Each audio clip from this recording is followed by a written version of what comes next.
Hello friends, Namaste and welcome to my channel. I will be your guide as we traverse through the wondrous and magical worlds of our imagination. Through my words and the creations of your mind, we will travel through mystical lands of near and far, through high mountains and low valleys, through forests of the deep, flying over oceans and seas, wandering through mythical realms of gods and goddesses, strolling through the paths of the fairies and mystical creatures, following the trails of our heroes, and meandering through the extraordinary worlds of our imagination. However, before we delve into our story today, make yourself as comfortable as you can be. Let all your thoughts subside. Let all the worries of the world fade away. Think of how comfortable you are. Put down the weights you carry on your shoulders. Let your neck relax and your shoulders light. Feel the lightness move onto your arms, your chest, your legs, your feet. Feel how incredibly relaxed you are right now. Now you may choose to close your eyes and take a couple of deep breaths as you cleanse away any stress of the day. Take a deep breath now. 1,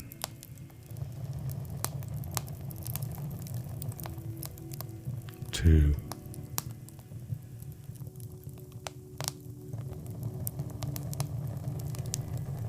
3.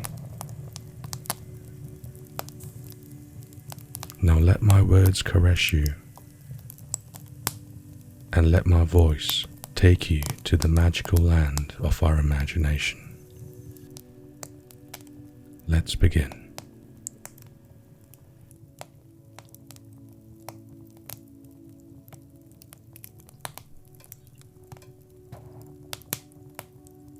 Fairy tales from Japan. The Cut Sparrow. Long, long ago in Japan, there lived an old man and his wife. The old man was a good, kind-hearted, hard-working old fellow, but his wife was a regular crosspatch, who spoilt the happiness of her home by her scolding tongue. She was always grumbling about something from morning to night. The old man had for a long time ceased to take any notice of her crossness. He was out most of the day at work in the fields, and as he had no child, for his amusement, when he came home, he kept a tame sparrow. He loved the little bird just as much as if she was his own child.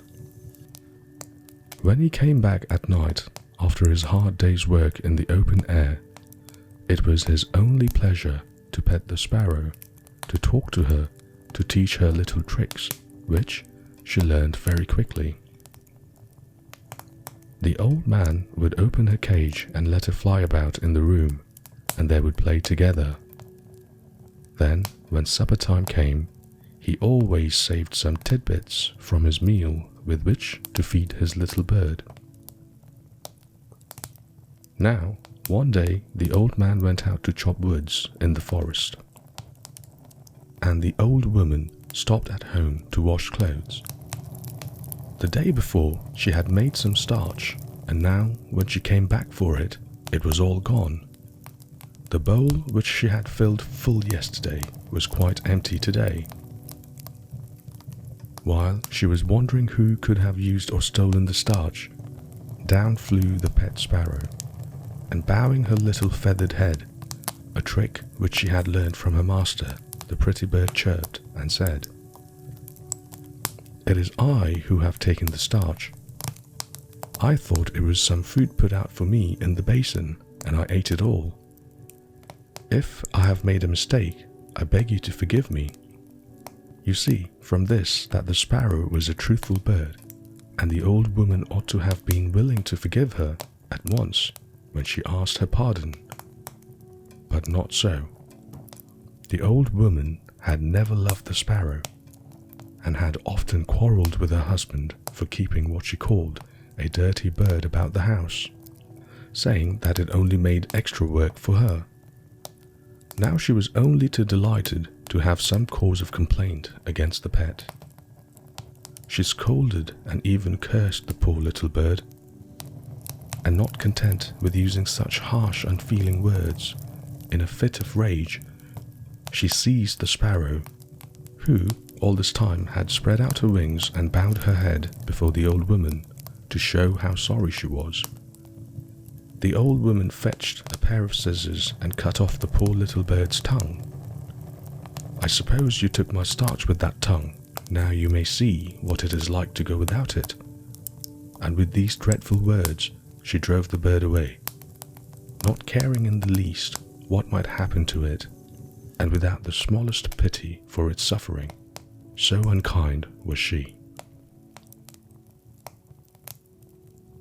The old woman, after she had driven the sparrow away, made some more rice paste, grumbling all the time at the trouble, and after starching all the clothes, spread the things on boards to dry in the sun. Now, in the evening the old man came home.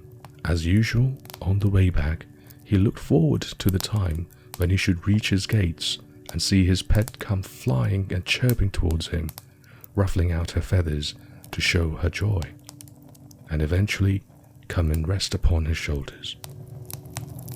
But not tonight. The old man was very disappointed, for not even the shadow of his dear sparrow was to be seen.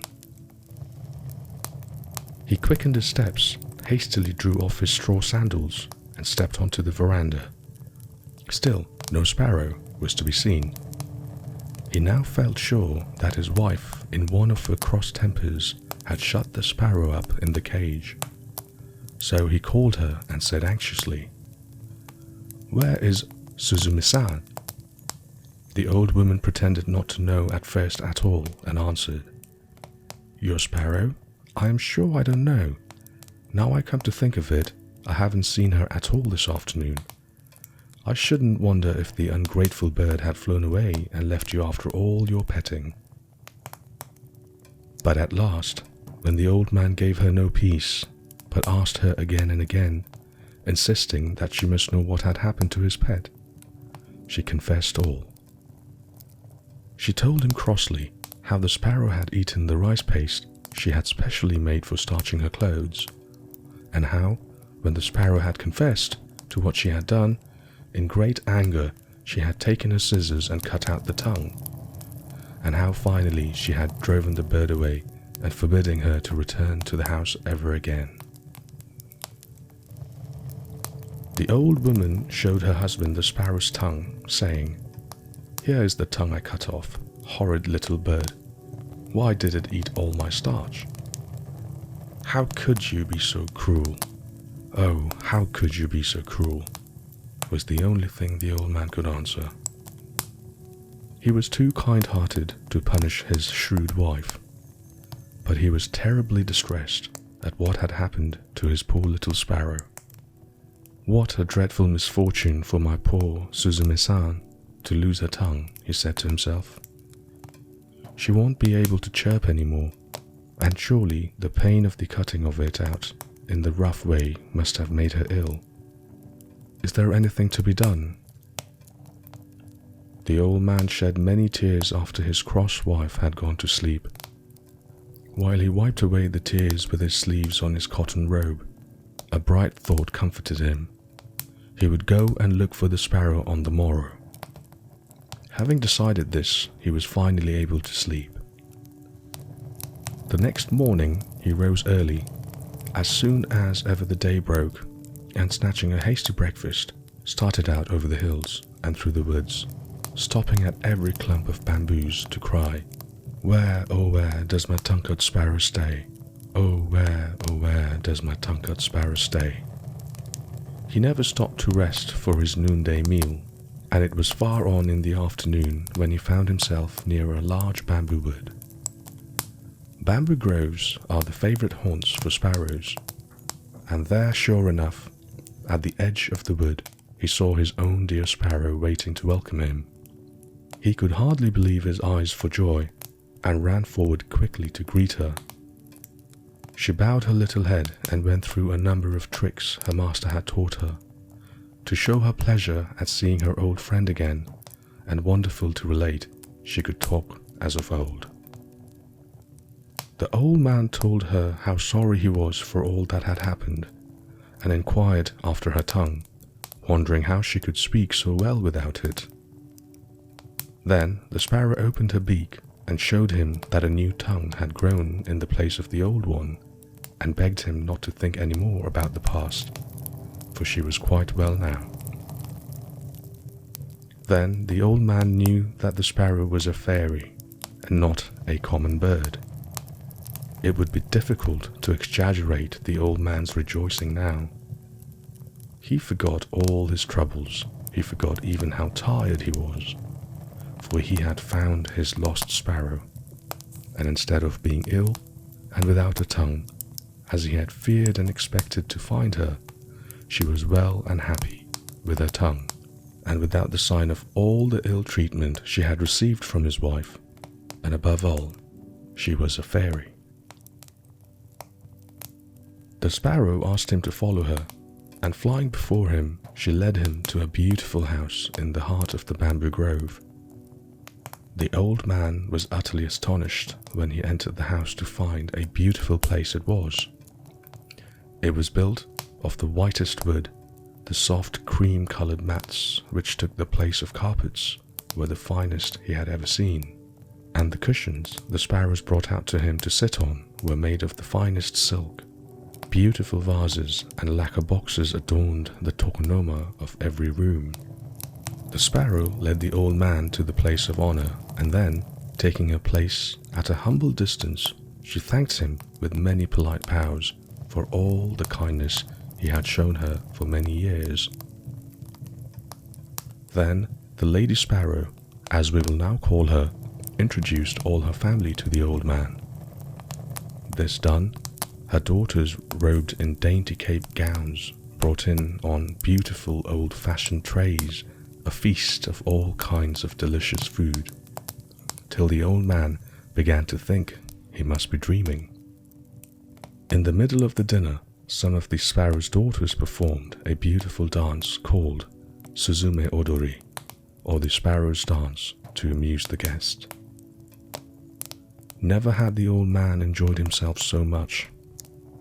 The hours flew by too quickly in this lovely, lovely spot, with all these fairy sparrows to wait upon him, to feast him, and to dance before him. But the night came on, and the darkness reminded him that he was a long way away from home, and must think about taking his leave. He thanked his kind hostess for her splendid entertainment, and begged her for his sake to forget all she had suffered at the hands of the old cross wife. He told the Lady Sparrow that it was a great comfort and happiness to him to find her in such a beautiful home, and to know that she was wanted for nothing. It was his anxiety to know how she was doing, and what had really happened to her, that had led him to seek her. Now he knew that all was well, and he could return home with a light heart. If ever she wanted him for anything, she had only to send for him, and he would come at once. The Lady Sparrow begged him to stay and rest several days and enjoy the change. But the old man said he must return to his old wife, who would probably be crossed at his not coming home at the usual time, and to his work, and therefore, much as he wished to do so, he could not accept her kind invitation. But now that he knew where the Lady Sparrow lived, he would come to see her whenever he had the chance. When the Lady Sparrow saw that she could not persuade the old man to stay any longer, she gave an order to her servants, and they at once brought in 2 boxes, one large and one small. These were placed before the old man, and the Lady Sparrow asked him to choose whichever he liked for a present, which she wishes to give him. The old man could not refuse this kind proposal, and he chose the smaller box, saying, "I am too old and feeble to carry the big box. As you are so kind as to say that I may take whichever I like, I would choose the small one, which will be easier for me to carry back home." Then the sparrows all helped him put it on his back and went to the gate to see him off, bidding him goodbye with many bows and asking him to come back again whenever he had the time. Thus, the old man and his pet sparrow separated quite happily. The sparrow showing not the least ill will for all the unkindness she had suffered at the hands of the old wife. Indeed, she only felt sorrow for the old man, who had to put up with it all his life. When the old man reached home, he found his wife even crosser than usual, for it was late in the night, and she had been waiting up for him for a long time. "Where have you been all this time?" she asked in a big voice. "Why do you come back so late?" The old man tried to pacify her by showing her the box of presents that he had brought back with him, and then he told her of all the things that had happened to him and how wonderfully he had been entertained at the sparrow's house. "Now let us see what is in the box," said the old man, not giving her time to grumble again. "You must help me open it." And they both sat down before the box and opened it. To their utter astonishment, they found the box filled to the brim with gold and silver coins and many other precious things. The mats of the little cottage fairly glittered as they took out the things one by one and put them down and handled them over and over again. The old man was overjoyed at the sight of the riches that were now his. Beyond his brightest expectations was the sparrow's gift, which would enable him to give up his work and live in ease and comfort for the rest of his days.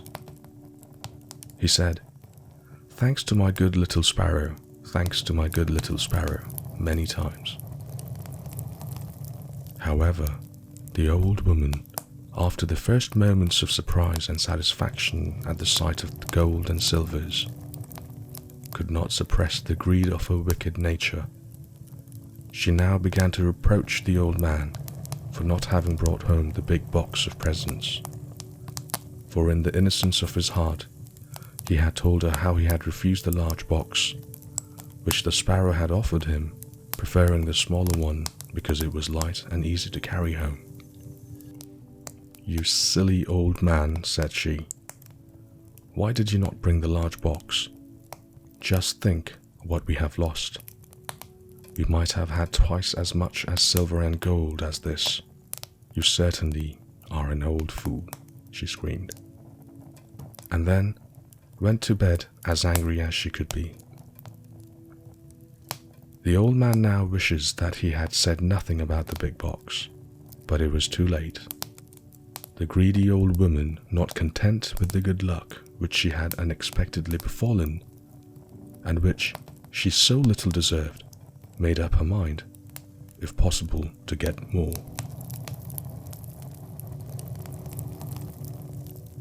Early the next morning, she got up and made the old man describe the way to the sparrow's house.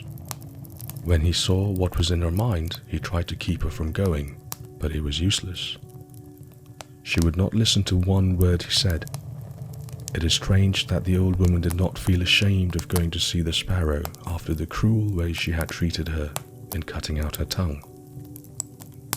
But her greed to get the big box made her forget everything else. It did not even enter her thoughts that the sparrows might be angry with her, as indeed they were, and might punish her for what she had done. Ever since the Lady Sparrow had returned home, in the sad plight in which they had first found her, weeping and bleeding from the mouth, her whole family and relations had done little else but speak of the cruelty of the old woman. How could she, they asked each other, inflict such a heavy punishment for such a trifling offense as that of eating some rice paste by mistake? They all loved the old man, who was so kind and good and patient under all his troubles, but the old woman they hated, and they determined, if ever they had the chance, to punish her as she deserved. They had not long to wait. After walking for some hours, the old woman had at last found the bamboo grove, which she had made her husband carefully describe, and now she stood before it crying out, "Where is the tongue-cut sparrow's house? Where is the tongue-cut sparrow's house?" At last, she saw the eaves of the house peeping out from amongst the bamboo foliage. She hastened to the door and knocked loudly. When the servants told the Lady Sparrow that her old mistress was at the door asking to see her, she was somewhat surprised at the unexpected visit, after all that had taken place, and she wondered not a little at the boldness of the old lady in venturing to come to the house. The Lady Sparrow, however, was a polite bird, and so she went out to greet the old woman, remembering that she had once been her mistress.